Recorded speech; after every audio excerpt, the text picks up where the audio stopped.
ಎಲ್ಲರಿಗೂ ನಮಸ್ಕಾರ. ನಾವಿವತ್ತು ಬೆಳಗಾವಿ ವಿಭಾಗದ ಬಗ್ಗೆ ತಿಳ್ಕೊಂಡು, ನಿನ್ನೆ ದಿನ ಏನಂದ್ರೆ ಕಲಬುರಗಿ ವಿಭಾಗದ ಬಗ್ಗೆ ನಾವು ಸ್ಟಡಿ ಮಾಡಿದ್ವಿ. ಇನ್ನು ಇವತ್ತಿನ ದಿನ ಏನೈತಲ್ಲ, ನಾವು ಬೆಳಗಾವಿ ವಿಭಾಗದ ಬಗ್ಗೆ ನೋಡ್ರಿ. ಏನಂದ್ರೆ ನಾವು ಉದ್ದಗೆ ಓದ್ಕೊತ ಹೋಗೋ ಅಷ್ಟು ನಮ್ಗೆ ಟೈಮ್ ಇಲ್ಲ ರೀ ಇವಾಗ. ಸೊ ಹಾಗಾಗಿ ಆ ಎಕ್ಸಾಮ್ ಪರ್ಪಸ್ ಎಷ್ಟು ಬೇಕೋ ಅಷ್ಟೇ ನಾನು ಇಂಪಾರ್ಟೆಂಟ್ ಇರುವಂಥ ವಿಷಯಗಳನ್ನು ನಾನು ಇಲ್ಲಿ ನಿಮ್ಗೆ ಹೇಳೀನಿ ರೀ. ಸೊ ಇವನ್ನೆಲ್ಲ ಸರಿಯಾಗಿ ಅಧ್ಯಯನ ಮಾಡಿರಿ. ಓಕೆ, ನೋಡಿರಿ, ಈ ಬೆಳಗಾವಿ ವಿಭಾಗದೊಳಗೆ ಯಾವುದಂದ್ರೆ ವಿಜಯಪುರ ಆಗಿರ್ಬೋದು, ಬಾಗಲಕೋಟೆ ಆಗಿರ್ಬೋದು, ಬೆಳಗಾವಿ, ಧಾರವಾಡ, ಗದಗ, ಉತ್ತರ ಕನ್ನಡ, ಹಾವೇರಿ, ಒಟ್ಟು ಎಷ್ಟಂದ್ರೆ 7 ಜಿಲ್ಲೆಗಳು ಈ ಬೆಳಗಾವಿ ವಿಭಾಗದೊಳಗೆ ಬರ್ತಾವೆ ಅಂತ ನಾವು ನೋಡೀವಿ.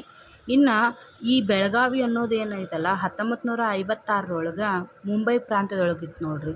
ಏನ್ರಿ, ಯಾರ ಪ್ರಾಂತ್ಯದೊಳಗೆ ಎಲ್ಲಿತ್ತಂದ್ರೆ ಇದು ಮುಂಬೈ ಪ್ರಾಂತ್ಯವಾಗಿತ್ತು ರೀ ಬೆಳಗಾವಿ ವಿಭಾಗ. ಇದನ್ನೇನಂದ್ರೆ ಧಾರವಾಡ ಜಿಲ್ಲೆಯೊಳಗೆ 1997 ವಿಭಜಿಸಿ ನೋಡಿರಿ. ಈ ಬೆಳಗಾವಿ ವಿಭಾಗದೊಳಗೆ ಏನಂದ್ರೆ ಧಾರವಾಡ ಜಿಲ್ಲೆಯನ್ನು, ಏನು ಧಾರವಾಡ ಜಿಲ್ಲೆ ಐತಲ್ಲ, ಇದನ್ನು ವಿಭಜಿಸಿ ಗದಗ ಮತ್ತು ಹಾವೇರಿಯನ್ನು ರಚಿಸಿದ್ರು.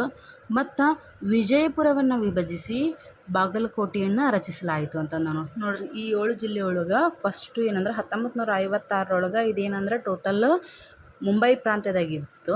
ಇನ್ನು 1997 ಏನು ಮಾಡಿದ್ರು ಅಂದ್ರೆ ಈ ಧಾರವಾಡವನ್ನು ವಿಭಜಿಸಿ ಗದಗ ಮತ್ತು ಹಾವೇರಿಯನ್ನು ರಚಿಸ್ತಾಯಿದ್ರು. ಮತ್ತು ವಾಪಸ್ಸು ಈ ವಿಜಯಪುರ ಏನಿರುತ್ತಲ್ಲ, ಇದನ್ನು ವಿಭಜಿಸಿ ಬಾಗಲಕೋಟೆಯನ್ನು 1997 ರಚಿಸಿದ್ರು ಅಂತಂದು ಹೇಳ್ಬೋದು ರೀ. ನೋಡಿರಿ, ಈ ಬೆಳಗಾವಿ ವಿಭಾಗದೊಳಗೆ ಏನೈತಲ್ಲ, ಶಾತವಾಹನರು ಮತ್ತು ಮೌರ್ಯರು ಆಳಿದ್ರು ಅಂತ ನಾವು ಹೇಳ್ಬೋದು ರೀ. ನೋಡಿರಿ, ಈ ಕದಂಬರ ರಾಜಧಾನಿ ಯಾವುದಾಗಿತ್ತು ರೀ? ಬನವಾಸಿ ಅಲ್ರಿ. ಈ ಬನವಾಸಿ ಏನಂದ್ರೆ ಈ ಬೆಳಗಾವಿ ವಿಭಾಗದೊಳಗೆ ಐತೆ ಅಂತ ನಾವು ಹೇಳ್ಬೋದು ರೀ. ಇನ್ನೊಂದು ಇಂಪಾರ್ಟೆಂಟ್ ನೋಡಿರಿ, ಚಾಲುಕ್ಯರ ರಾಜಧಾನಿ ಬದಾಮಿ ಎಲ್ಲೈತೆ ರೀ? ಇದು ಬಾಗಲಕೋಟೆ ಜಿಲ್ಲೆದೊಳಗಿನ ಇದು ಬದಾಮಿ ತಾಲೂಕದ ಅಂತ ನಾವು ಹೇಳ್ಬೋದು ರೀ. ಇನ್ನು ರಾಷ್ಟ್ರಕೂಟರು ಏನದಾರಲ್ಲ, ಆಮೇಲೆ ತದನಂತರ ಈ ಬಹುಮನಿ ಅರಸರು ಏನು ಬರ್ತಾರಲ್ಲ ರಾಷ್ಟ್ರಕೂಟರ ನಂತರ, ಅವರು ಕೂಡ ಇಲ್ಲಿ ಆಳ್ವಿಕೆ ನಡೆಸಿದ್ರು ಬೆಳಗಾವಿ ವಿಭಾಗದೊಳಗೆ ಅಂತ ನಾವು ನೋಡ್ಬೋದು. ಇನ್ನು ನೆಕ್ಸ್ಟು ಕಿತ್ತೂರು ರಾಣಿ ಚೆನ್ನಮ್ಮ ಆಗಿರ್ಬೋದು. ಕಿತ್ತೂರು ರಾಣಿ ಚೆನ್ನಮ್ಮ ಏನು ರೀ, 1824 ಏನು ಬ್ರಿಟಿಷರ ವಿರುದ್ಧ ಹೋರಾಡಿದ್ರಲ್ಲ, ಇವರು ಕೂಡ ಇದೇ ತಾಂಡದವರು ಅಂತ ಹೇಳ್ಬೋದು. ಇನ್ನು ಬೆಳಗಾವಿ ಒಳಗೆ ಪ್ರಸಿದ್ಧವಾಗಿ ಒಂದು ಅಧಿವೇಶನ ನಡೀತಿದ್ರಿ. ಇದು ವೆರಿ ಇಂಪಾರ್ಟೆಂಟ್, ಎಲ್ಲ ಕ್ವಶನ್ ಒಳಗೂ ಬಂದವ್ರಿ. ಯಾವುದೇ ರೀತಿ ಯಾವ ಕ್ವಶನ್ ಒಳಗಾದರೂ ಕೇಳ್ಬೋದು. ಸೊ ಹಾಗಾಗಿ ಕೊಟ್ಟಿದ್ದೀನಿ ನಿಮಗೆ. 1924 ಮಹಾತ್ಮ ಗಾಂಧೀಜಿಯವರ ಅಧ್ಯಕ್ಷತೆಯಲ್ಲಿ ಒಂದು ಕಾಂಗ್ರೆಸ್ ಅಧಿವೇಶನ ನಡೀತಿದ್ರಿ ಇಲ್ಲಿ ಬೆಳಗಾವಿ ಒಳಗೆ. ಇದು ಇಂಪಾರ್ಟೆಂಟ್ ನೋಡಿರಿ. ಓಕೆ, ಇನ್ನು ಈ ಉತ್ತರ ಕನ್ನಡ ಜಿಲ್ಲೆ ಏನೈತಲ್ಲ, ಕರ ನಿರಾಕರಣೆ ಸತ್ಯಾಗ್ರಹ ಏನು ನಡೀತಲ್ಲ, ಕರ ನಿರಾಕರಣೆ ಸತ್ಯಾಗ್ರಹ ಎಲ್ಲಿ ನಡೀತ್ರಿ? ಉತ್ತರ ಕನ್ನಡ ಜಿಲ್ಲೆ. ಇದು ಕೂಡ ಏನಂದ್ರೆ ಈ ಬೆಳಗಾವಿ ಜಿಲ್ಲೆಯೊಳಗಿನ, ಈ ಬೆಳಗಾವಿ ವಿಭಾಗದೊಳಗೆ ಐತಂತ ನಾವು ಹೇಳ್ಬೋದು ರೀ. ಓಕೆ, ನಾವು ನೋಡಿದ್ವಲ್ಲ ಏನೇನಂದ್ರೆ ಈ ಬೆಳಗಾವಿ ಜಿಲ್ಲೆ ಎಷ್ಟು ಜಿಲ್ಲೆಗಳದಾವ್ರಿ? 7 ಜಿಲ್ಲೆಗಳದಾವು. ಈ 7 ಜಿಲ್ಲೆಗಳ ನಾವು ಏನು 1997 ಏನಂದ್ರೆ ಧಾರವಾಡವನ್ನು ವಿಭಜಿಸಿ 2 ಜಿಲ್ಲೆಗಳನ್ನು ಮತ್ತು ವಿಜಯಪುರವನ್ನು ವಿಭಜಿಸಿ 1 ಜಿಲ್ಲೆಯನ್ನು ವಿಂಗಡಣೆ ಮಾಡಿದ್ರು ಅಂತ ನಾವು ನೋಡಿದ್ವಿ. ಮತ್ತು ಇದರ ಚಾರಿತ್ರಿಕ ಹಿನ್ನೆಲೆಗಳನ್ನು ನೋಡಿದ್ವಿ. ಇನ್ನು ಈ ಪ್ರಾಕೃತಿಕ ಸಂಪತ್ತನ್ನು ನೋಡೋಣ ರೀ.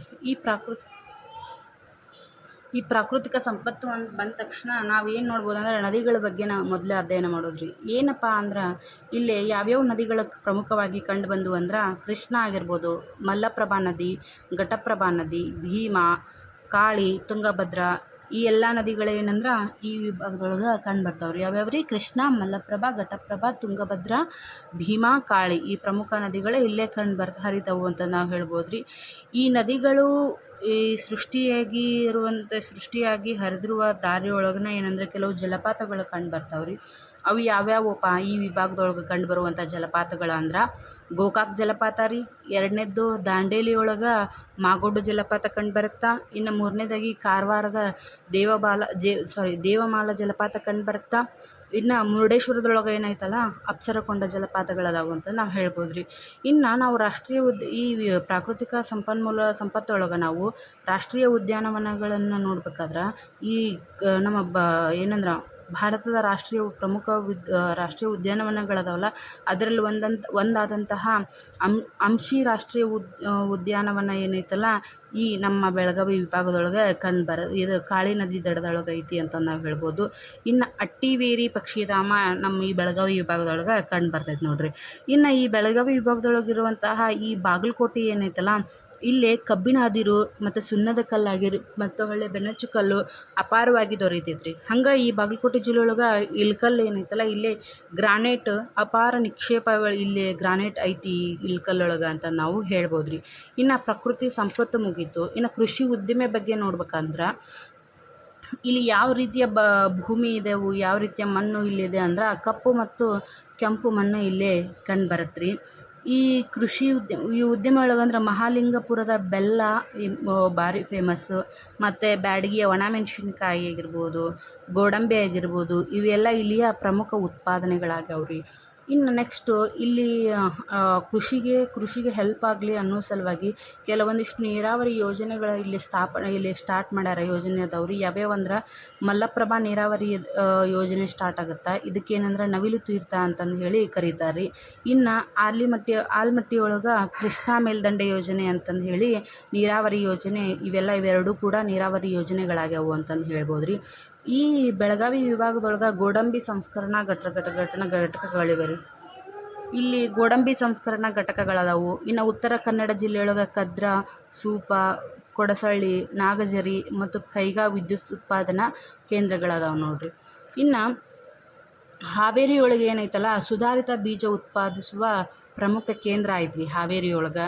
ಇನ್ನು ದ್ರಾಕ್ಷಿ ಯಥೇಚ್ಛವಾಗಿ ಬೆಳೆಯುವಂತಹ ಇದರ ದ್ರಾಕ್ಷಿ ಯಥೇಚ್ಛವಾಗಿ ಇಲ್ಲಿ ಬೆಳೆಯುವುದಷ್ಟೇ ಅಲ್ಲದೆ ಮತ್ತು ಇದರ ಸಂಸ್ಕರಣಾ ಘಟಕಗಳು ಯಾವುದು ದ್ರಾಕ್ಷಿಯ ಸಂಸ್ಕರಣಾ ಘಟಕಗಳು ಕೂಡ ಇಲ್ಲಿ ಈ ವಿಭಾಗದೊಳಗೆ ಅದಾವು ಅಂತಂದು ಹೇಳ್ಬೇಕು. ಹಂಗೆ ಇಲ್ಲಿ ಇದು ಗುಳೇದಗುಡ್ಡದೊಳಗೆ ಏನಂದ್ರೆ ಇದು ಗುಳೇದಗುಡ್ಡ ರವಿಕೆ ಕಣಕ್ಕೆ ಹೆಸರುವಾಸಿಯಾಗೈತಿ ಅಂತ ನಾವು ಹೇಳ್ಬೋದು ನೋಡ್ರಿ. ಮತ್ತು ಇಲ್ಲಿಯ ಕಲೆ ಮತ್ತು ಸಾಹಿತ್ಯ, ಸಂಗೀತ ಮತ್ತು ಜಾನಪದದ ಬಗ್ಗೆ ನಾವು ನೋಡ್ಕೋಬೇಕಂದ್ರೆ ಇಲ್ಲಿಯ ಸಂಗೀತಗಾರರು ಅಂತಂದು ನೋಡ್ರಿ, ಈ ಧಾರವಾಡ ಅಂದ ತಕ್ಷಣ ಏನಂದ್ರೆ ರಾಷ್ಟ್ರೀಯ ಮತ್ತು ಅಂತಾರಾಷ್ಟ್ರೀಯ ಹಿಂದೂಸ್ತಾನಿ ಸಂಗೀತಗಾರರ ಇದು ತವರೂರಾಗೈತಿ ಅಂತಂದು ಹೇಳ್ಬೋದು. ಯಾಕಂದರೆ ಕೆಲವೊಂದಿಷ್ಟು ಜನರು ಏನದಲ್ಲ ಈ ಧಾರವಾಡದೊಳಗನ ಕಂಡು ಬಂದಾರ ಅಂತಂದು ಹೇಳ್ಬೋದು. ಇಲ್ಲಿಯರು ಏನಂದ್ರೆ ರಾಷ್ಟ್ರೀಯ ಮತ್ತು ಅಂತಾರಾಷ್ಟ್ರೀಯ ಹಿಂದೂಸ್ತಾನಿ ಸಂಗೀತಗಾರರಾಗಿದ್ರು ಅಂತ ನಾವು ಹೇಳ್ಬೋದು ರೀ. ಸಂಗೀತಗಾರರನ್ನು ನಾವು ಈ ಧಾರವಾಡದೊಳಗೆ ನಾವು ಕಾಣ್ಬೋದು ಅಂತಂದು ನಾವು ಹೇಳ್ಬೋದು. ಎಕ್ಸಾಂಪಲ್ ನಾವು ನೋಡ್ಬೇಕಂದ್ರೆ ಪಂಡಿತ್ ಭೀಮಸೇನ್ ಜೋಶಿ ಆಗಿರ್ಬೋದು, ಪಂಡಿತ್ ಮಲ್ಲಿಕಾರ್ಜುನ್ ಮನ್ಸೂರ್ ಅವರಾಗಿರ್ಬೋದು, ಹಾಗೇ ಬಾಲೆಖಾನ್ ಅವರಾಗಿರ್ಬೋದು, ಮತ್ತು ವಿದುಷಿ ಗಂಗೂಬಾಯಿ ಹಾನ್ಗಲ್ ಆಗಿರ್ಬೋದು, ಮತ್ತು ಪಂಡಿತ್ ವೆಂಕಟೇಶ್ ಕುಮಾರ್ ಆಗಿರ್ಬೋದು, ಮತ್ತು ಪಂಡಿತ್ ಬಸವರಾಜ್ ರಾಜ್ಗುರು ಆಗಿರ್ಬೋದು. ಇವರೆಲ್ಲ ಏನಂದ್ರೆ ಪ್ರಮುಖ ಸಂಗೀತಗಾರರು ಅಂತ ನಾವು ಹೇಳ್ಬೋದು ರೀ. ಇನ್ನು ಕವಿಗಳ ಬಗ್ಗೆ ನೋಡ್ಬೇಕಂದ್ರೆ ಇಲ್ಲಿ ಈ ವಿಭಾಗದೊಳಗೆ ಕಂಡು ಬಂದಂತಹ ಕವಿಗಳು ಯಾರ್ಯಾರಪ್ಪ ಅಂತಂದ್ರೆ ರನ್ನ ಆಗಿರ್ಬೋದು, ನಾಗಚಂದ್ರರವರಾಗಿರ್ಬೋದು, ನಯಸೇನ ಆಗಿರ್ಬೋದು, ಕುಮಾರವ್ಯಾಸರಾಗಿರ್ಬೋದು, ಚಾಮರಸರಾಗಿರ್ಬೋದು, ಬಸವಣ್ಣನವರು, ಕನಕದಾಸರು, ಶಿಶುನಾಳ ಶರೀಫರಂಥ ಕವಿಗಳ ಆಶ್ರಯ ತಾನಲ್ಲ ಅವರ ಸ್ಥಳ ಅಂತ ನಾವು ಹೇಳ್ಬೋದು ರೀ ನಮ್ಮ ಈ ಬೆಳಗಾವಿ ವಿಭಾಗವನ್ನು.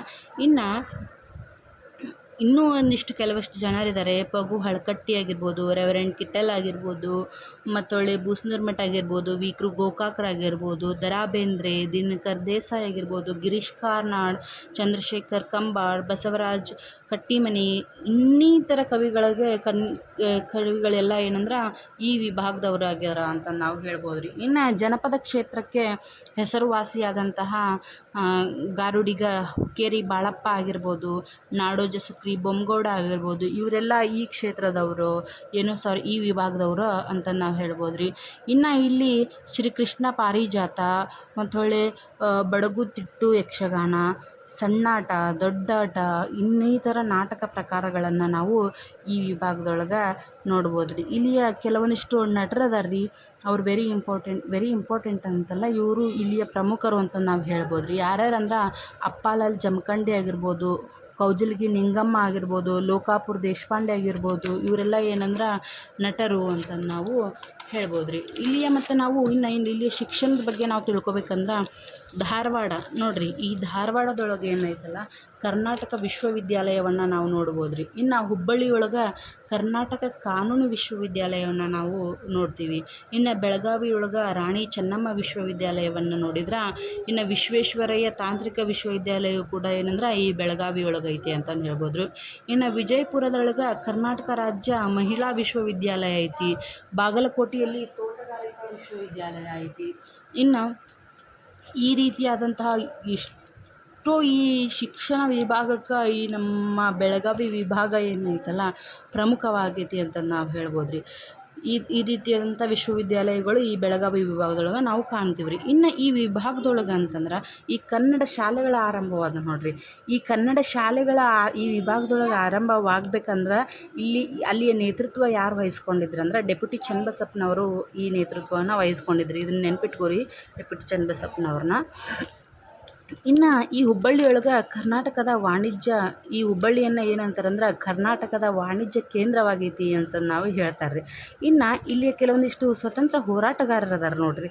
ಯಾರ್ಯಾರು ಕಂಡು ಬರ್ತಾರಪ್ಪ ಅಂತಂದ್ರೆ ಇಲ್ಲಿ ಮೈಲಾರ ಮಹದೇವಪ್ಪ ಆಗಿರ್ಬೋದು, ಸಿದ್ದಪ್ಪ ಕಂಬಳಿ ಆಗಿರ್ಬೋದು, ಆಲೂರು ವೆಂಕಟರಾವ್ ಆಗಿರ್ಬೋದು, ನಾಸು ಹರ್ಡಿಕರ್ ಆಗಿರ್ಬೋದು, ಹರ್ಡೇಕರ್ ಮಂಜಪ್ಪನವರಾಗಿರ್ಬೋದು, ಗಂಗಾಧರ ರಾವ್ ದೇಶಪಾಂಡೆ ಆಗಿರ್ಬೋದು, ಆರ್ ದಿವಾಕರ್, ನಾಡೋಜ ಪಾಟೀಲ್ ಪುಟ್ಟಪ್ಪ, ಇನ್ನಿತರ ಸ್ವತಂತ್ರ ಹೋರಾಟಗಾರರು ಈ ವಿಭಾಗದವರು ಅಂತ ನಾವು ಹೇಳ್ಬೋದು ರೀ. ಓಕೆ, ಥ್ಯಾಂಕ್ ಯು ಎಲ್ರಿಗೂ. ಎಲ್ಲರೂ ಸರಿಯಾಗಿ ಅಭ್ಯಾಸ ಮಾಡಿರಿ, ಇನ್ನು ಎಕ್ಸಾಮ್ ಕಾನ್ಫರ್ಮ್ ಆಗ್ಬೋದು. Okay, thank you friends.